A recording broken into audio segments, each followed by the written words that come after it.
نحبوا نسألوك بنخص السهرية، شنو تنجم تقول لنا بنخص سهرية الليلة؟ والله سهرية جميلة جدا جدا جدا، يعجز اللسان عن وصفها، خاصة بما تتضمن من جانب إنساني. أنا يعني كنت أحضر عديد هذه الأمسيات، لكن يأتي الناس ليأكلوا ويشربوا ويتسامروا. لأول مرة أجد حفل على الواحد قبل أن يدخل أن يدفع 100 دينار دعما لهذه الجمعية.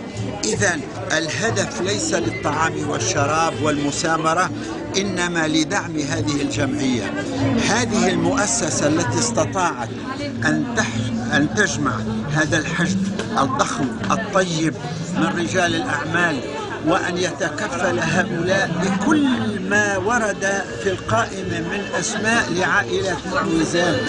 هذا عمل جبار يستحق الشكر والتقدير.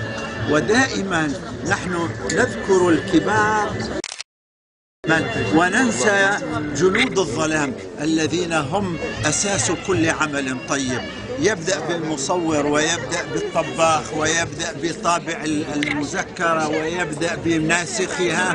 هؤلاء جنود الخفاء، نقبل أيديهم ونشد على أيديهم، لأنهم هم الذين أوصلوا هذه النتائج الممتازة وجمعوا هذا المبلغ.